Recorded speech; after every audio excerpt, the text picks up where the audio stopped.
Já děkuji za přivítání. Jak už řekl, tak jmenuji se Jan Kaláp a připravil jsem si pro vás přednášku o Blenderu 2.5.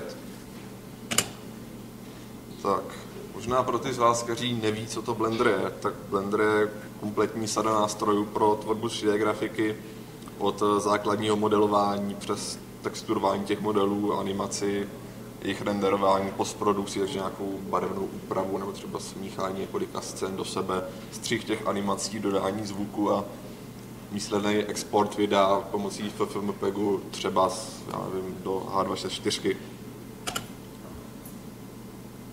Tak, co je v Blenderu 2.5 nového? Tak v prvé řadě bych teda předestřel, že to, co tady vám budu ukazovat, tak bude na vývojové verzi toho Blenderu, protože tady je harmonogram toho vydávání. Měla tu být už verze beta 0, ale jaksi není. Takže to, co tady vám budu ukazovat, je zkompilována SVN verze, takže je možný, že to někdy uprostřed přednášky spadne. Případně se zasmějte a něco si třeba přejíte a ono se to vyplní. Tak. Co je tam nového? Bylo tam přepracovaný uživatelský rozhraní, bylo tam přepsaný vlastně veškerý vnitřnosti toho Blenderu, byly tam zahrnutý projekty z Google Summer of Code a taky se chystá další open movie jménem Durian. Tak, jestli už jste Blender někdy používali,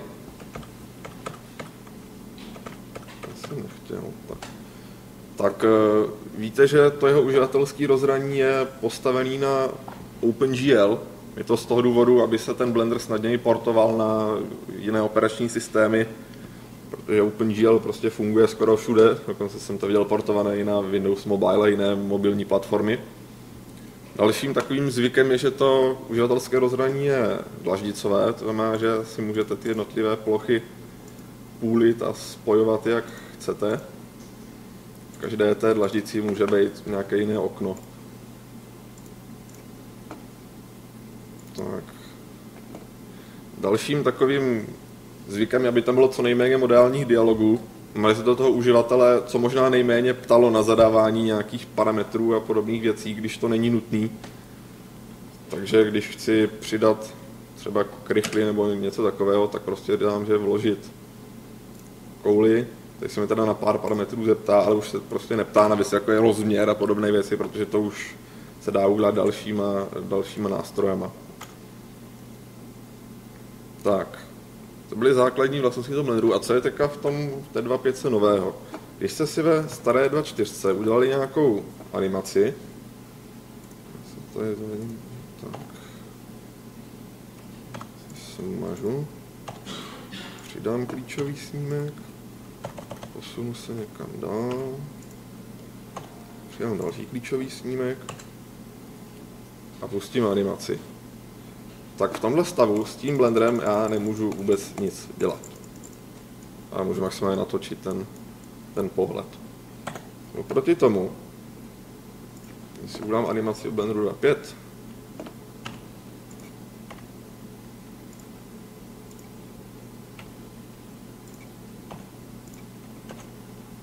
a pustím ji, tak pořád můžu dál s tím Blenderem pracovat. Já ji klidně nechám běžet, co časem bude hodit. Tak, další novinkou je, že všechno se v tom Blenderu 2.5 dá animovat. Když si pustím starý Blender a budu si na tu krychli chtít přidat třeba nějaký modifikátor, to znamená, aby se nějakým způsobem parametricky ta krychle opravila, je to jakž tak vidět. Tady dáme. Tak já nemůžu přidávat klíčové snímky k těm parametrům toho modifikátoru. Ale Blender 2.5 už to jde.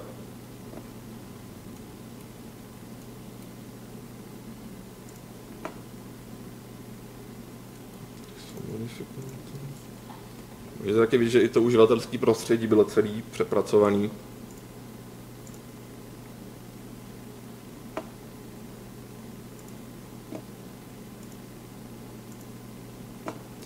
Tu animaci na chvilku stavím.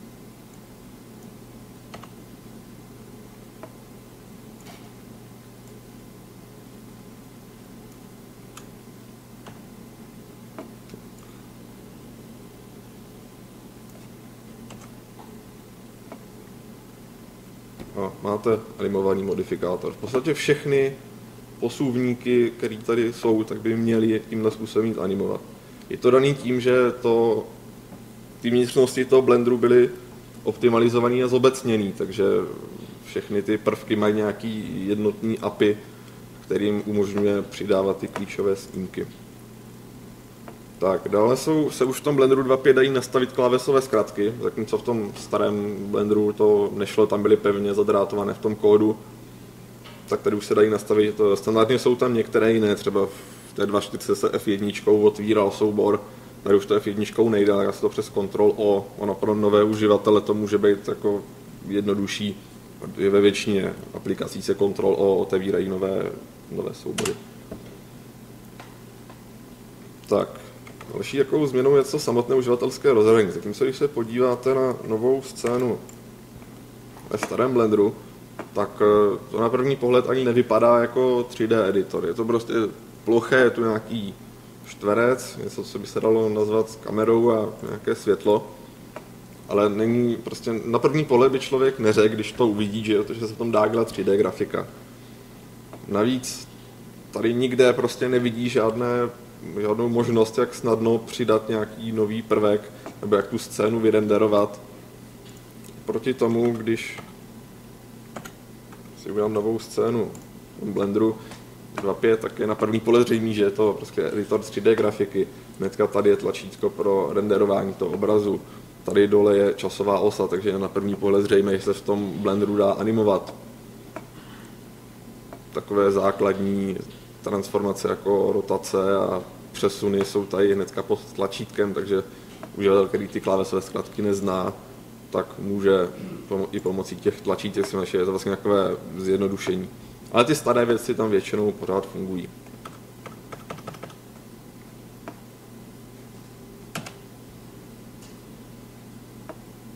Tak, to jsem říkal.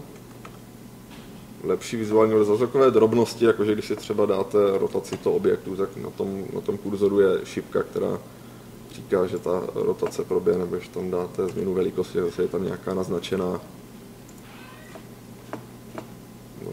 ta akce, která má právě probíhat. Když jsem říkal toho starého Blenderu, že to okno, nebo ty okna jsou dlaždicovatelné, tak tady už to tak docela neplatí, protože to umožňuje vytvářet i nová okna. Tak, tohle je další taková nová pěkná featureka, když jste předtím zmáčkli mezerník, tak se tady objevilo nějaké jednoduché menu, které, když se šlo do hloubky, tak kterým, když se šlo do hloubky, jak se tam nacházely ty akce, které s tím chcete udělat. Když to v tom Blenderu 2.5 je pod mezerníkem to menu trošku jinak, tady jsou nějaké nejčastější akce a je tady i políčko, které umožňuje textově zadat tu akci, když si udělat nové okno, tak začnu psát window a ono je tady rovnou nabízne duplikace v okna nebo duplikace toho aktuálního panelu, což je to, co já chci udělat. Takže tady mám nové okno. Je to vlastně pořád ta stejná scéna, takže když tady upravím barvu toho té krychle, tak to bude neustále fungovat. A navíc i to okno se ukládá jako součást toho rozložení, takže když se tady uložím nové standardní uživatelské nastavení, vypnu Blender, spustím Blender znovu, tak ho tu mám včetně těch oken, které jsem měl nastavené.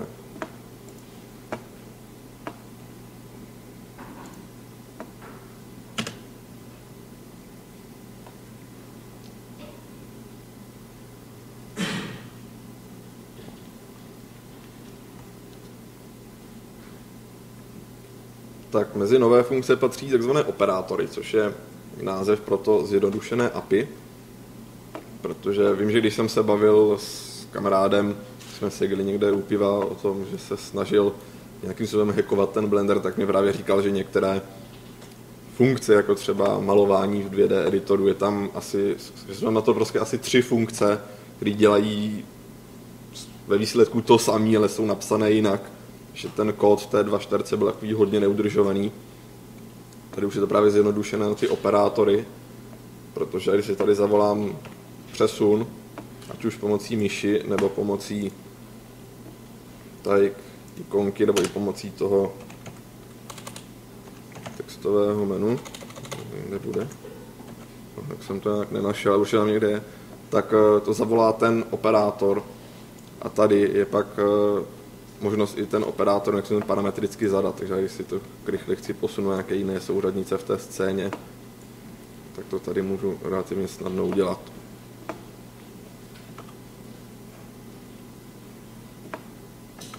Tak dalším novinkou bylo zrychlení Ray Traceru, což byl projekt z Google Summer of Code. Existuje taková jedna testovací scéna do toho Blenderu, která se právě používá pro testování výkonu.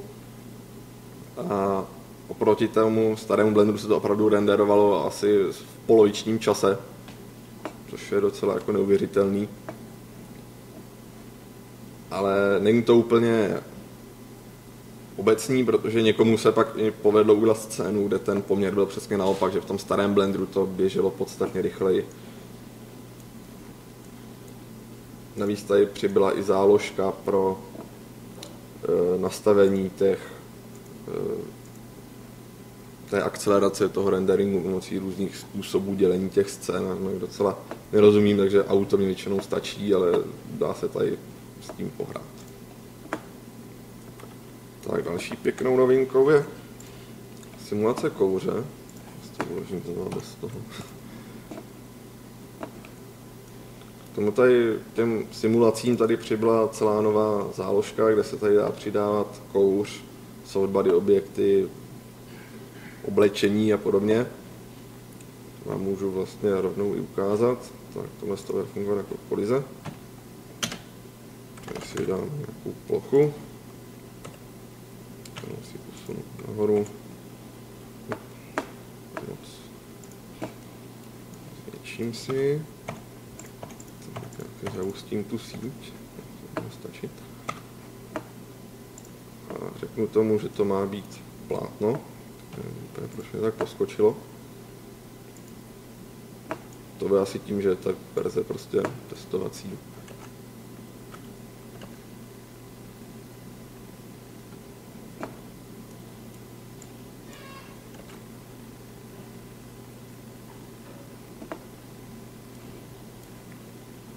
Tak, co je tu pěkné, že když si tu rychle chytnu,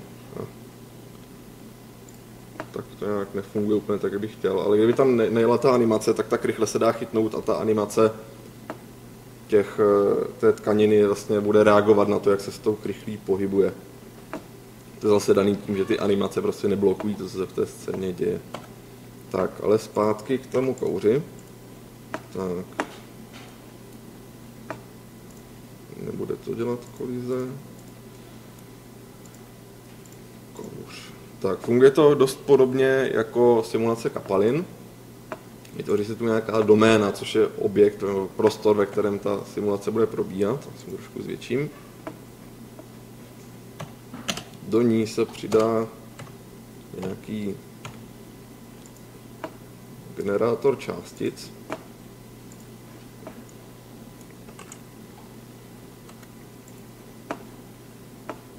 Já mám tu scénu asi celou znovu.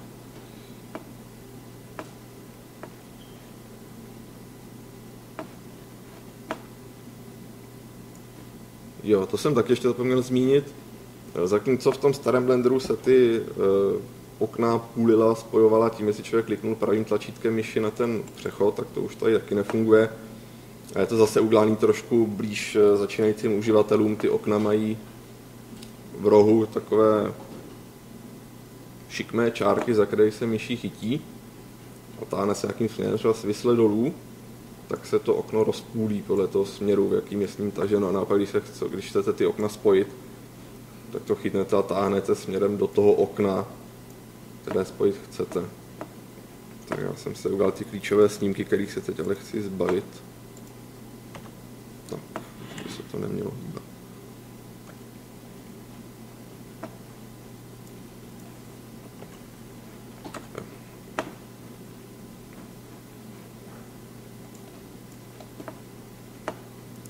ještě jednou.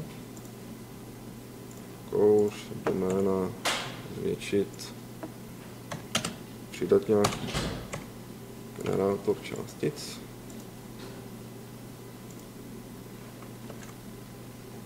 Tak.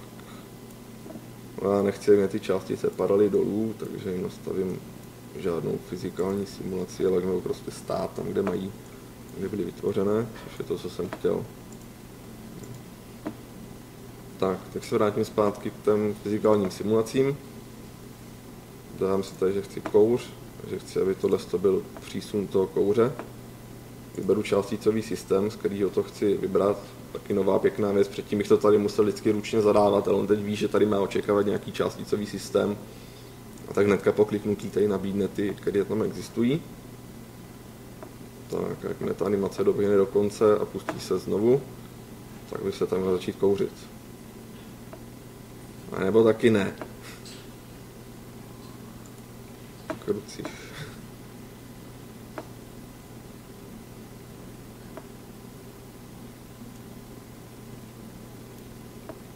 Tak to je celkem smutné teda. Ta SV verze je tady ze včerejšího večera. A jsem si to před 2 dny tu přednášku zkoušel, jak to tam teda fungovalo. Což je škoda, takže já nebudu akorát, jak se nepovídat, co se s tím kouřem tady dá všechno dělat. Stejně jako s těma simulacema kapalin se tady dají přidat nějaké objekty, kolem kterých ten kouř bude probíhat. Takže pak, když si uděláte nějaký domeček a do něho dáte právě nějaký generátor částic, tak a pustíte tu simulaci, tak ten kouř půjde z těch oken ven a stouká poměrně pěkně. Takže tolik teda ke kouři, trošku škoda. Tak další novinkou jsou pak objemové materiály. Doufám, že fungovat teda bude. S dovolením pustím ten blender ještě jednou a smažu si ten špatně vytvořený úvodní soubor. Tak. To se bude líp ukazovat na kouli.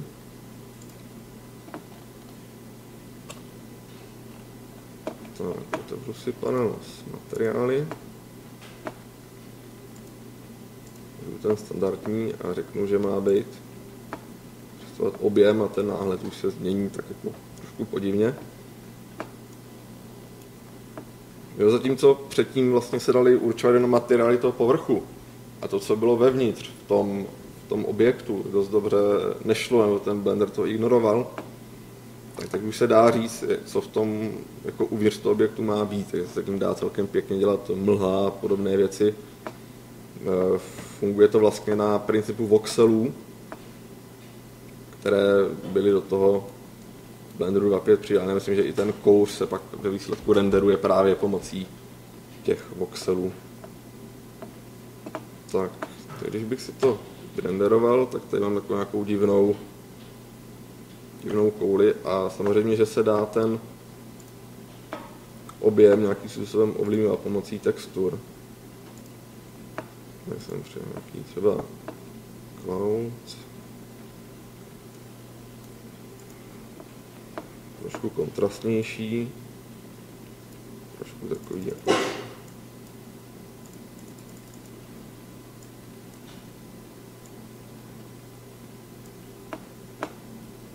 zřejmější a řeknu, že má ovlivňovat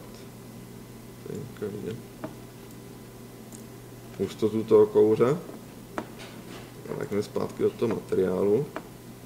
Stáhnu si tu původní hustotu na nulu.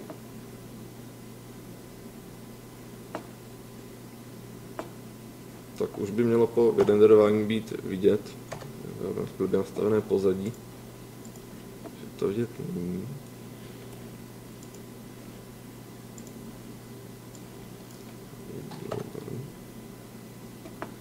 Že ta hustota toho materiálu se mění. Tak samozřejmě se dá nastavit i barva, jakou má ten materiál uvnitř.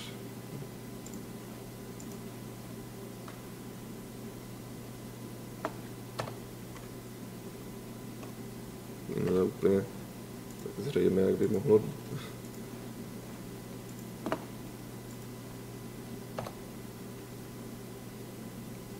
A je trošku do modra, to je.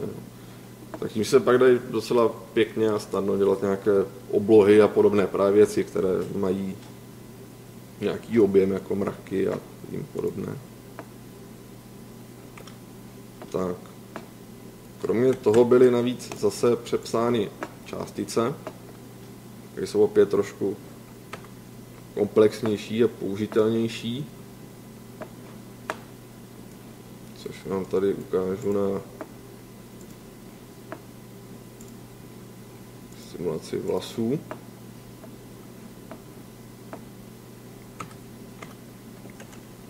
Tak když tak, dynamické vlasy. Si pustím tu animaci a budu s tím objektem hýbat. Tak ty vlasy vlastně reagují na to, co se s tím objektem děje. Ještě pak máte nějakou hrdinku nebo zabudeme, která po té scéně pobíhá, tak rovnou vlastně vidíte, jak ty vlasy za ní vlají a jak se chovají.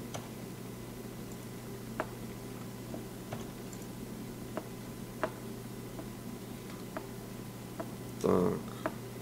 Krom toho samozřejmě pořád funguje to, že si ty vlasy můžu sem doupravit a učesat tak, jak bych chtěl. To už teda fungovalo i v té 2.4. A byl tu trochu problém, když já si v tomhle moment vzpomenu, že jsem chtěl s tím objektem něco změnit. To já si vstoupím do dalšího modu, jak si ho upravím, třeba zanořím, odejdu z něj a to není úplně to, jak on vypadal na začátku. Musím, že ty vlasy má prostě napojené na ty plošky, které má nějakým způsobem očíslované. A když se tam změní počet těch plošek, tak se to rozbije. Což samozřejmě vadí. A proto je tady kouzelné tlačítko Disconnect Hair, které ty vlasy odpojí a teď já, když tu ten objekt třeba celý změním,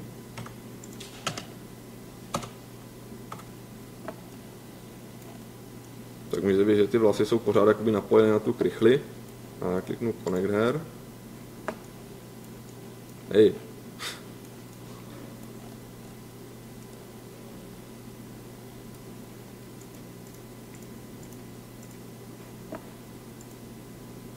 Wow, jak to úplně spadlo.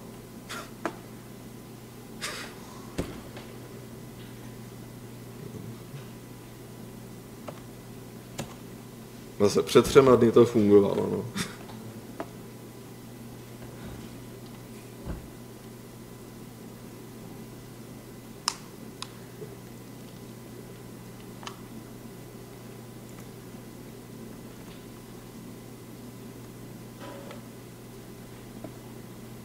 Tak. Se teď přiznám, jsem teda trošku zděšen, protože toto je v podstatě poslední slide. A když jsem si tu přednášku zkoušel, tak mě to vyšlo na těch 50 minut, což teď nějak nesedí. Divné. Každopádně k tomu dalšímu filmu tady mám ukázkové video.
Durian je vlastně jméno toho projektu, tak jako se ti předchozí jmenovali Peach nebo Orange.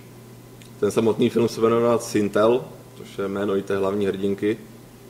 A bude to se odehrát nějakém fantasy prostředí plném draků a soubojů a podobně. Vlastně když se o tom filmu začínalo mluvit, tak ten Ton Rosendahl, autor Bua, v podstatě té ideje toho filmu prostě říkali, že chce udělat něco jako Transformers, prostě žádný příběh, ale hodně efektů a explozí a podobně. Ale jak to pěkně vypadá. Tak dalším, nebo jedním z cílů toho filmu je to, aby se pohnul ten vývoj toho blenderu opět dopředu, takže teď to možná bude znít teda trošku blbě vzhledem k tomu, co tu ten blender předváděl, ale ten film bude celý dělaný v tom blenderu 2.5. A dokončen má být někdy na jaře 2010, myslím duben, nebo tak nějak je tam to datum.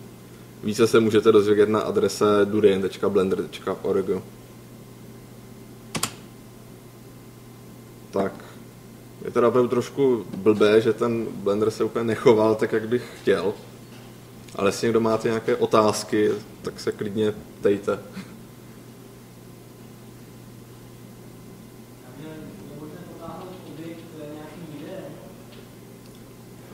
Je.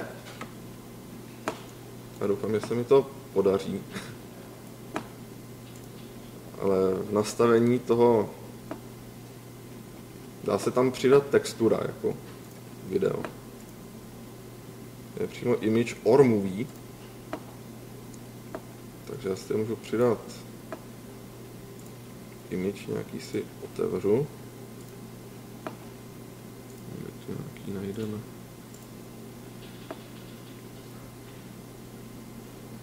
Zkusíme i tu Big Buck Bunnyho v HD, ono to snad bude fungovat.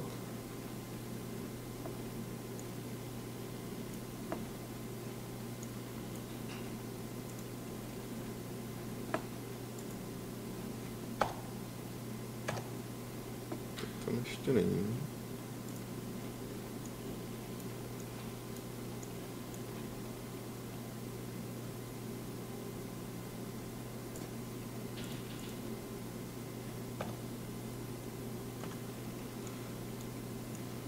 Zkusím nějaký jiný film, ale tak to nějak to mělo jít.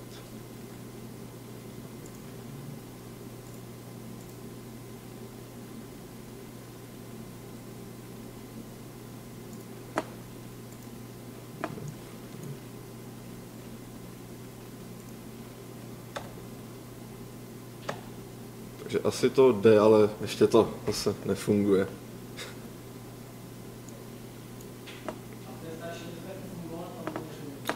By to fungovat mělo. Se přidáme texturu.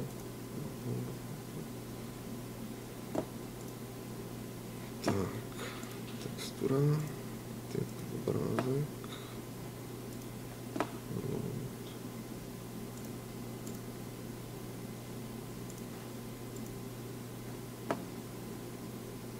Já už si aspoň načetl nějaké informace o tom filmu, takže to možná fungovat i bude.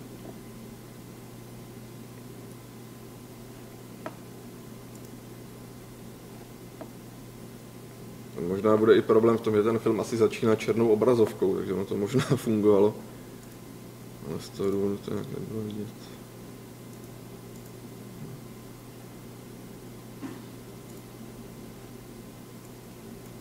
Já se obávám, že tu asi nemám žádný film, který by byl ustřihnutý zrovna v nějakém snímku, ale...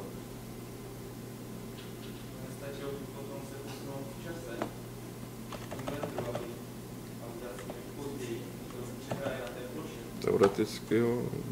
Jo, už je tam. Chtěl by to teda asi líp nějak namapovat, ale zjevně to funguje. Můžeme se zkusit i teda v té 2.5, jestli to pomůže.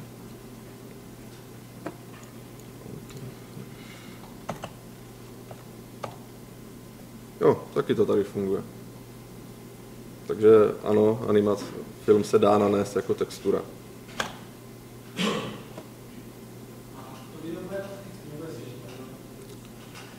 Bude se hýbat, vlastně pojede v tom čase tak, jako jede ten snímek. Asi by to šlo někde i zastavit, nebo ho s ním posouvat jinak. Bude to hrát. Dokonce ten Blender v sobě obsahuje editor na hry a v té 2.4 to teda fungovalo. Tady můžu ji ukázat, té 2.5 jsem to zkoušel, tak ještě ne.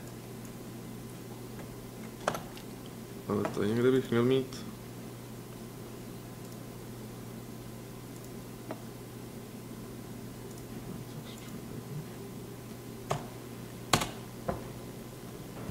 Že to umí přehrávat jako real-timeově přímo v tom. Tady dá chodit, asi nedá. I přímo v té hře, když jsem to i zkoušel na opravdu HD videích, tak to i s tím to fungovalo. Takže to je poměrně rychle. Nehraje to teda zvuk, což se musí dělat pak zvlášť, ale co se dá dělat.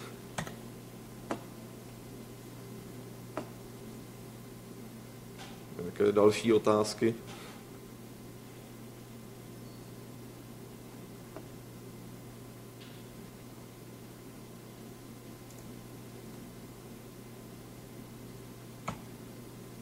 Pokud... Ano?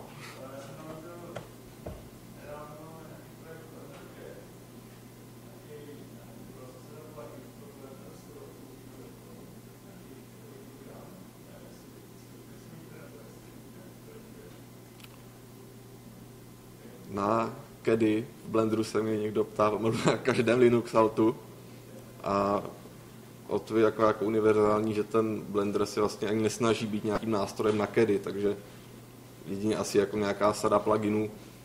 Někde jsem i zahlídl nějakou novinku, že i ten nový Blender by měl nějakým způsobem být schopný parametricky zadávat ty objekty, když tam máte nějaké okno nebo něco takového.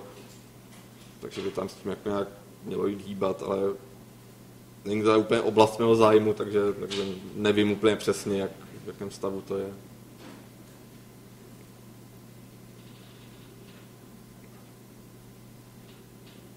Tak pokud teda už opravdu nejsou žádné otázky, tak já se vám omlouvám za rozbitý Blender a děkuji vám za pozornost.